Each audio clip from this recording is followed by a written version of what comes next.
clase habíamos hablado de los electrones que se van moviendo de un punto a otro sobre un material conductor.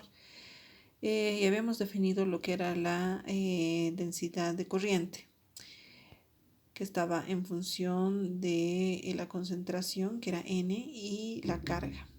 Entonces acá vamos a definir, si hay cargas en movimiento, entonces existe una fuerza que los va a acelerar. Entonces, por definición, ¿se acuerdan que el campo eléctrico era fuerza sobre carga? Entonces acá vamos a decir la fuerza es igual a la carga, que en este caso es la carga del electrón, por el campo eléctrico. Y como hemos visto en nuestro anterior caso, teníamos un alambre de cobre y los electrones se movían sobre el eje X. Entonces vamos a poner el campo eléctrico en X por el vector unitario en Y.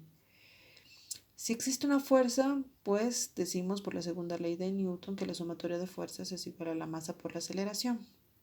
Entonces acá la sumatoria de fuerzas es la fuerza total que tenemos acá, que es la fuerza electrostática, que es la carga por el campo eléctrico. Es igual a la masa por la aceleración. Entonces acá estamos reemplazando, ¿verdad? Luego de acá despejamos la aceleración y vemos que va a ser la carga por el campo eléctrico dividido entre la masa, ¿no? Y como se trata de un vector, está yendo sobre el eje de las X. Ahora, como tenemos una aceleración, nosotros decimos que este cumple un movimiento rectilíneo uniformemente variado. Entonces, por cinemática, la velocidad en X es igual a la velocidad inicial más la aceleración por el tiempo. Entonces, si parte del reposo, esto va a 0 y la velocidad en X sería igual a la aceleración en X por el tiempo. Ahora, esto va a pasar siempre y cuando no haya obstáculos, ¿no? Entonces, es como si aquí tuviéramos nosotros un electrón y que quiero que llegue a este otro punto, va de forma directa, no hay obstáculos. Pero ¿qué pasa con los conductores? Tienen una cierta estructura molecular donde tienen capas de iones, ¿no? Este electrón, si no tuviera obstáculos, pasaría directamente. Pero aquí como tiene iones, entonces va a pasar que este puede ir por acá, choca por acá, viene por acá y llega finalmente al otro lado, al otro extremo, ¿no? Entonces va a demorar un poco más de si tuviera una trayectoria recta sin obstáculos. Entonces, para eso se define la velocidad media en X es igual a la aceleración por el tiempo medio de choques con los iones por la estructura molecular. Entonces, decimos, la densidad de corriente era igual a, ¿se acuerdan? La concentración por la carga por la velocidad, pero la velocidad ahora es aceleración por tau, que va a ser el tiempo medio de choque con los iones. Entonces acá la densidad, de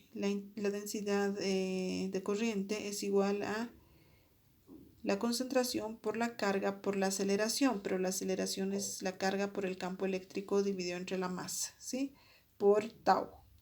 Entonces acá otra vez la densidad de corriente es igual a, vamos a reescribir la misma ecuación donde voy a sacar el campo eléctrico y lo demás lo voy a juntar. Entonces sería la concentración por la carga carga al cuadrado, por tau dividido entre m por el campo eléctrico. Y vemos que todo esto tiene propiedades, son propiedades microscópicas, ¿sí? Del material. Entonces a esto le llamamos conductividad. La conductividad entonces va a ser igual a la concentración por la carga al cuadrado por el tiempo medio de choque dividido entre la masa. Entonces acá podemos decir, entonces ahora la densidad de corriente es igual a la conductividad por el campo eléctrico. ¿Qué es conductividad en otras palabras? Es una propiedad de toda sustancia que mide el paso de corriente eléctrica en la sustancia. Y vamos a definir otra propiedad que es la resistividad, que es lo opuesto a la conductividad. Como dice acá, es una propiedad de toda sustancia que mide la oposición al paso de corriente por la sustancia. Entonces la resistividad va a estar definida como la inversa de la conductividad. Por tanto, la densidad de corriente se puede definir como la conductividad por el campo eléctrico o es igual al campo eléctrico dividido entre la resistividad. Bien, vamos a continuar acá y bueno, hemos visto en el ejemplo, teníamos un alambre de cobre que tenía una cierta longitud, ¿sí? Y le conectábamos una fuente de voltaje. Si tenemos una fuente, entonces decimos la diferencia de potencial, ¿sí? Va a ser igual al campo eléctrico por la distancia, ¿no? Por la distancia, que en este caso sería L. Nótese que acá dentro del conductor se produce un campo eléctrico porque conectamos un diferencial de potencial.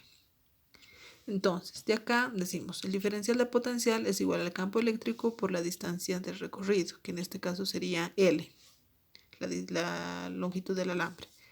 Es igual al campo eléctrico por el diferencial de potencial dividido entre L. Entonces, acá, como habíamos definido anteriormente, la densidad de corriente es igual a el campo eléctrico dividido entre la resistividad. Y también decimos que hemos visto anteriormente que la densidad de corriente en términos de la intensidad de corriente es igual a la intensidad de corriente sobre el área transversal.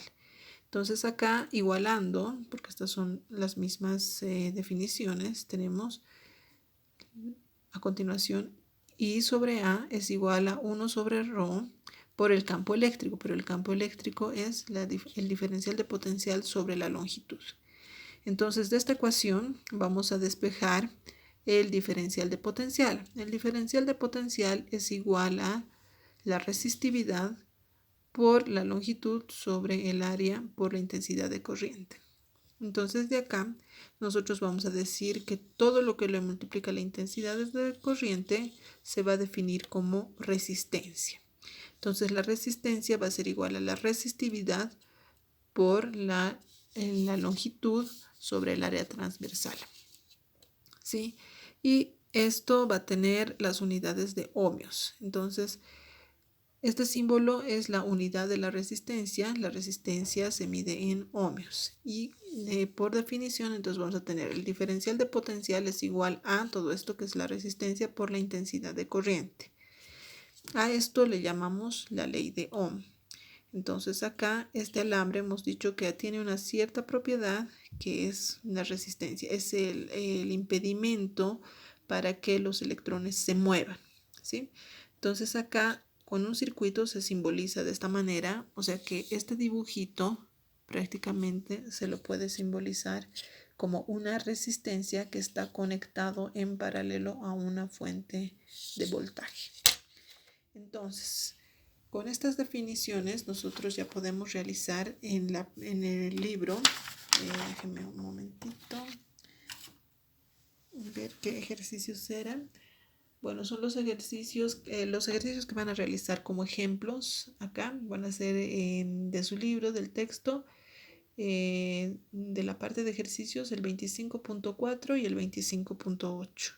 Y obviamente me lo presentan mediante la plataforma, puede ser con una foto o un documento de texto.